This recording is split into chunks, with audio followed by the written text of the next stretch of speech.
So I wanted to do a quick exercise. If you guys will bear with me, I know you just had a break.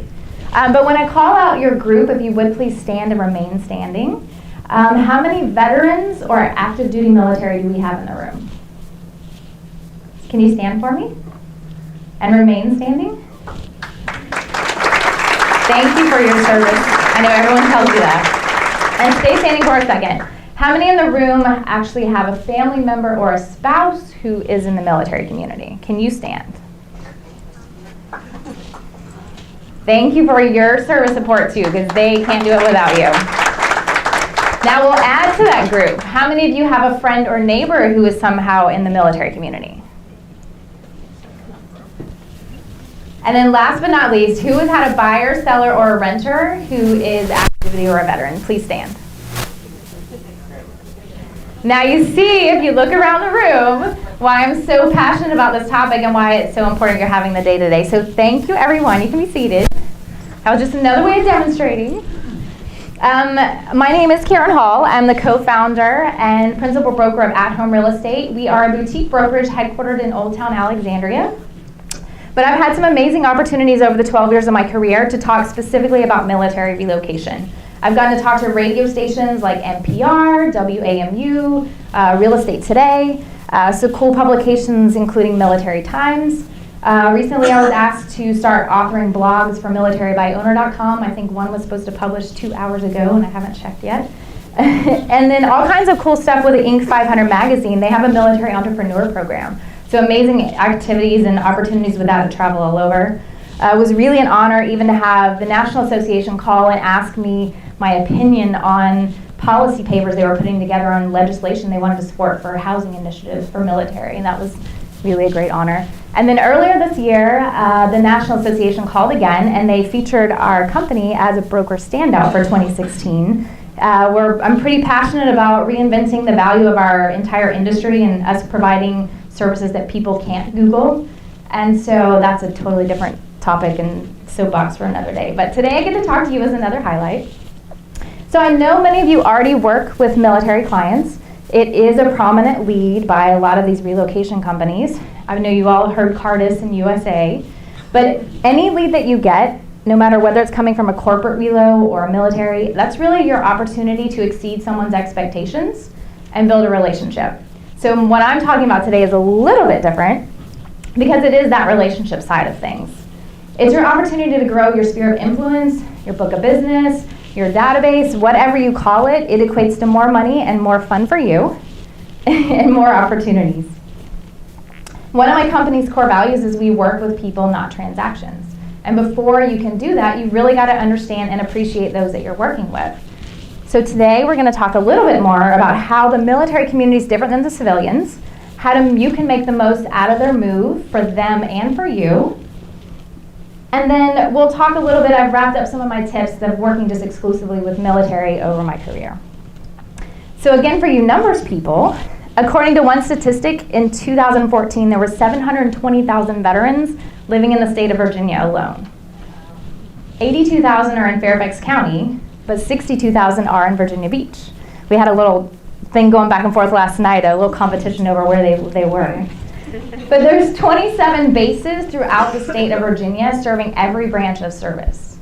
A third of those 720,000 are ages 35 to 55, which is prime age for buying and selling homes. So now we know how they look as a statistic. Who are these people?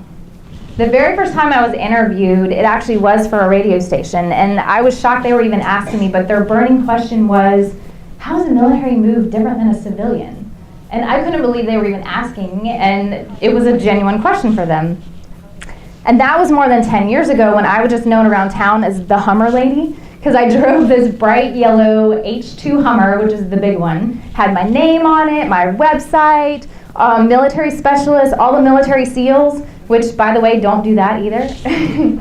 Don't put military SEALs on your advertising, including your vehicle. Your clients may staunchly defend you and your patriotism, but it implies that you've been endorsed by a branch of service. So it's not really a good thing with everyone. But anyway, time passes. Now, a decade later, the internet has certainly changed the way consumers value us in general. Communication has drastically changed, right? But I find that military clients haven't really changed that much. So you take your typical civilian buyers. Sometimes they can look for a while, they get discouraged, they maybe lose a couple of bidding wars, they have time to save up down payments, they can figure out what neighborhoods they love, and I know this isn't necessarily applied to a lot of these relo guys either, but it's more the civilian aspect of things. You could get a civilian relocation. It could be short time, meaning they don't have a lot of notice. But a lot of times those relos are due to a job promotion or even a new job, so they're excited about it. And it may even come with a package of benefits that helps offset the cost of their move. Now you contrast that with one of my military clients who recently emailed me. It says he was writing me about his primary and secondary course of action to take custody of a house. And that was for a rental. The typical military move is with very little notice, an undercurrent of desperation, an unfamiliarity of where they're going, and honestly a distrust that even though their orders say that that's even going to be where they end up. They have sticker shock unless they're coming from parts of Colorado or maybe California. And then we tell them that we measure commutes here in minutes instead of miles. And they know that even when they get here or they have their orders, that could be changed. And it doesn't matter if they have a contract in to buy their dream home or they've already signed a lease. We had that in our office last month. Someone was about to pick up their keys for a rental, and they got an email saying the Navy needed them elsewhere. So they are more challenging to build relationships with in the traditional sense that you're used to. Maybe a civilian or even a relocation, they're very transient, but you kind of win them over, you stay in touch, you do a good job, you reward them for referrals, and then you become their longtime friends, hopefully. But military don't form bonds with people in the same way. They don't even unpack all their boxes when they move houses. I'm sure you've shown houses or been in houses and you see cardboard boxes with 3 different colored stickers and numbers all over them, and you know it's a military family that lives there. But they do have friendships that cover huge distances in time and miles, because they might cross paths again at a future assignment at a base. And simply having in common that they all lived at a base, that in part brings the camaraderie that they have. I have a whole pool of clients that came from just the fact that once upon a time, we were all stationed at Fort Drum, New York. Is anyone familiar with Fort Drum, New York? It's known as the land of the frozen chosen. I see a couple of you chuckling. It's 20 minutes south of the Canada border, and I am not kidding, Alaska came there to train for cold weather. So now I have all these clients that just randomly, they'll send me a note, and that's built a lot of my business. That's kind of what I built my entire career on. I started my career in real estate when my husband got out of the military, and we started trying to buy our first home, and we were just having a bad experience doing so. And I knew nobody. We're up in Northern Virginia. I'm from Georgia, now that you could tell from my accent. But my parents still live in the same log house on 7.5 acres of land with a lake and a dirt road that they built when I was in the 4th grade. So to me it was foreign, and I'm an only child, so it's not like I have family across the country either. And I certainly didn't know anything about real estate. I am pretty sure I wandered into a broker open house at one point as a buyer and didn't know I was like walking into a Shark Tank or something, But I did know was that my experience standing in the line at the post office with a plain cardboard box filled with pogey bait and essentials going to some APO address somewhere on the other side of the world right after 9/11 qualified me to know something about serving the special needs of this demographic. And it was just my stubborn confidence that told me anybody going through one of the most stressful times of their life, buying or selling a home, deserved better than what we were experiencing. And then I embraced that I had a niche. I talked to a lot of agents, and they're so hesitant to miss one piece of business. They want to be everything to everyone, don't want to miss out, so they're afraid to specialize. But the beautiful thing about a niche is those people will tell everyone how amazing you are at what you do. And they're so loyal, they will send you random Facebook messages 10 years later saying, this person needs your help. So I did mention how communication has changed. Social media is huge now, right? We've already kind of alluded to it with a couple of the speakers. But Facebook especially, people are going to as a giant, the ultimate crowdsourcing. They're going on there for research. I'm sure some of you roll over in the morning and you go there for news. I don't even watch TV. I just look on Facebook and see what happened the previous day. But news, support, research, that's where people are going, is for Facebook. Especially when you're trying to reach military clients, they move far away, and it's a great platform to connect with. And I know there's others in Instagram. I have a love-hate relationship with Instagram. Even my teenager's given up on me. So Twitter, all those things, but the demographic that we're finding in the military and the age group is usually Facebook.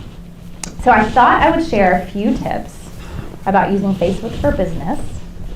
The first off is don't blast your personal page with, send me referrals. Who do you know that's moving? Look how amazing I am. People relate to stories, and they have since the beginning of time. Take them on your adventures. Share with them your trials and your tribulations on behalf of your clients. Tell them why you're a realtor. I find people are paying attention, even if they aren't liking and commenting on your post. I know Melanie does tons of the social media.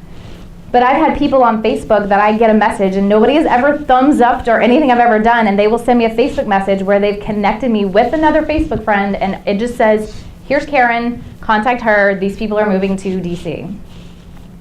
Even some of my newer agents, they felt, well, they hadn't closed a deal yet, so they had nothing to talk about. But then in talking to them, we realized they had this revelation that what I was posting about was more the process of things. So it could be, oh, look how adorable my new client is, and it's a picture of someone's baby, with their permission, of course. Or it could be, oh, so excited, I finally get to see these clients again, haven't seen them in 3 years. But you're talking about what you're doing in real estate without asking for things. And then secondly, I see classes all the time about building Facebook, using Facebook to build business, and I haven't attended them. I get told about the content and how it goes. But the real way to use Facebook for business is you pay attention to what's going on in people's lives. What are they saying? What are they doing? If somebody says they're nervous about something or excited about something, that's now your opportunity to pick up the phone or send them a handwritten note and say, just wanted to wish you good luck on your job interview next week. Or congratulations on Johnny getting his black belt last week. I knew he would do fabulous. But that's how you use Facebook to generate business. Now, it should go without saying, but I know we're in a political season, so I'll throw out my opinion on that anyway, is just keep your rants to yourself, your political rants to yourself, or in person or in small groups. I've known agents, is why I say that she was getting a false positive, and she said, all these people are so engaged in my posts when I post these political opinions and things, because people were piling in. But then when she ran into them in person, what they were bringing up was, hey, how'd that ever work out with that family? You were out, showing a house with them. Did they find their dream home? And it kind of was a big aha moment for her. So just keep that in mind. And then, of course, there are forums for realtors everywhere, right? Northern Virginia, Fairfax County, wherever you are, Alexandria City, brokers open houses, sharing opinions, asking questions. Swapping referrals is a huge one. The MRP page is actually a great group as well. Just out of curiosity, how many of you guys have your military relocation professional certification? Very cool. We call it MRP because it's a mouthful, right? It was great. I actually helped contribute to that course, and it was cool because we wanted to provide something that would give people kind of the basics of understanding the acronym of languages we speak. You think you have real estate acronyms, the military is a whole different world. Understanding basic ranks and things like that. But we wanted to have just kind of the basics that could overview people. But the secret to success is just knowing who they are and why they need you. And that's why I'm focusing so much too on just who are these people. Now, if you understand all of these things and are willing to help people with very short notice, do a little work ahead of time, you're now their very best friend. That's the good news, right? We had a client appreciation event, and I walked into the kitchen, and I see guests in tears, and I'm going, oh my gosh, what has happened here? And I realized that the most adorable military family you've ever seen is passionately retelling their story about how the agent saved them. They were overseas, he was deployed, they had these little kids, and they needed a rental home, and she had helped them, and they just were standing in the middle of the kitchen sharing this with everybody. You really do become their boots on the ground. And that's a responsibility to not take lightly. If you do your homework up front and be ready to hit the ground running, That saves a lot of time and efficiency and curbs their emotions a little bit. Because quite honestly, a lot of times they won't get the opportunity to come here first. They're shopping from afar. That's when you can use technologies like FaceTime and Skype. I had one family that they were in Colorado. I was in Bristow FaceTiming through a house for them, talking about, can you tear down these walls? Well, let me see what's behind here, and how much would this cost? And yes, we can redo the flooring. But that family, by the way, I originally helped them buy a home here, then sell the home. Then I was shocked and proud when he actually gave me a shout out at his retirement ceremony from the military at the Pentagon. They moved to Colorado. I helped them connect with an agent there who could help them with a rental, and now they've just moved back and bought a house in Colorado. And they're also the most likely demographic to buy a house sight unseen because they trust you. And it's more about shelter to them. It's not always about the dream home.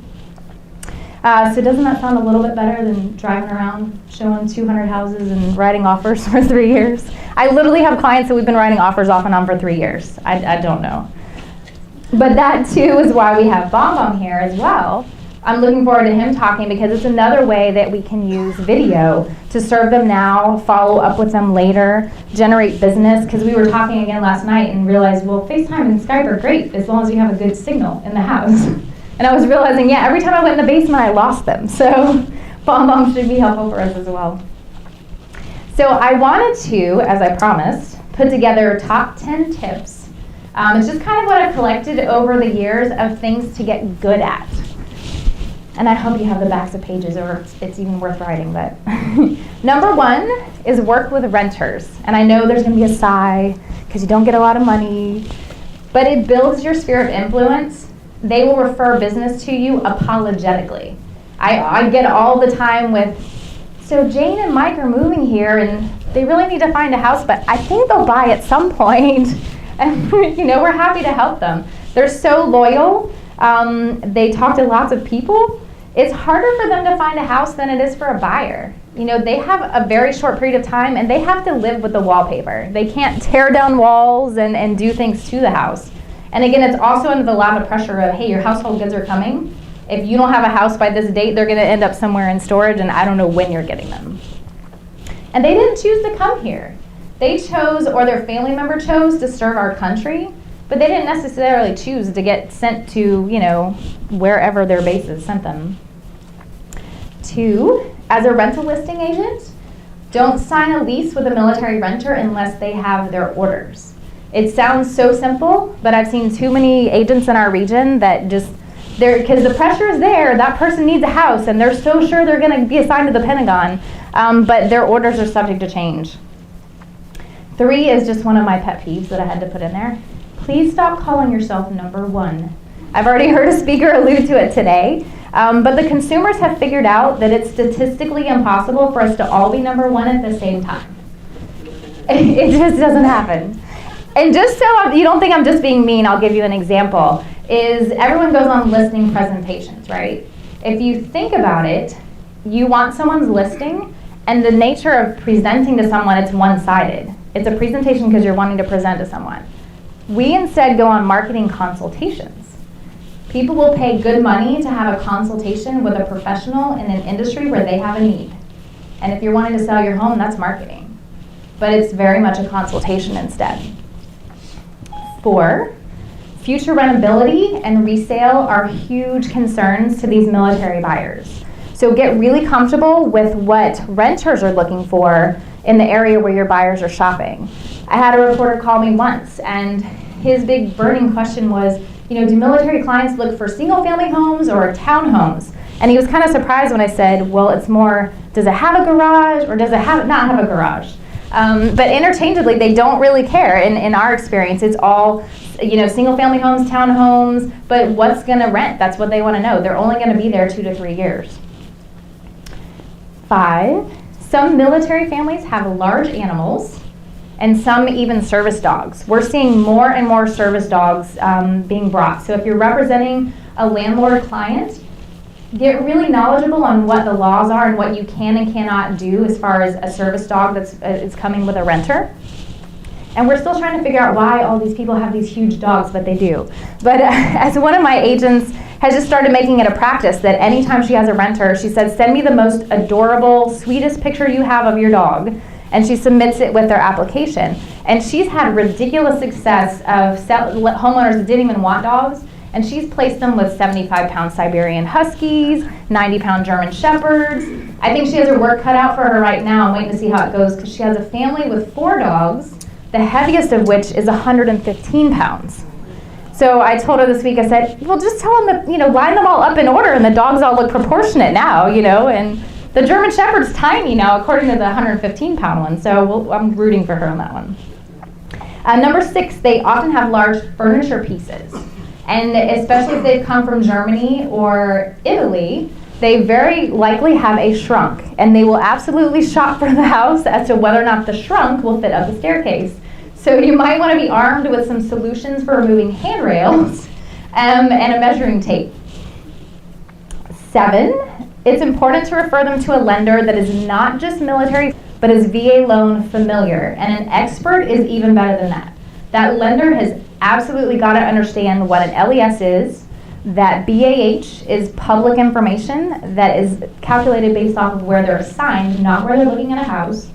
And they've also got to understand how a funding fee can be waived with disability. There's so many of them all the time, it's critical that will say, oh yeah, I do VA loans all the time. And I've had even catastrophes recently, and it was all because of BAH or the funding fee, honestly. 8, know the different meanings between Memorial Day and Veterans Day. Don't wish anyone a happy Memorial Day, and I'll just leave that one out there. 9, they move so often, they like having some kind of memory of the home they left behind, and a Christmas ornament is a great idea. We were actually featured in Inman for the Christmas ornaments we were using. There, you should be able to find an artist in your area for maybe $20 to $40. You just give them a photograph of your client's house, and they can hand paint it on the front of an ornament. Very realistic. You could put their name, you could put the date. With us, we kind of cheat because our logo is at home, so we put the logo on the back because it's still kind of homey. But that's a really great memento of things to give them. And then 10, learn to talk in military time. So with that, I tried to talk a little bit faster to get us on track, but I have appreciated being here with you today, and I hope to see you on the canal cruise at 1600.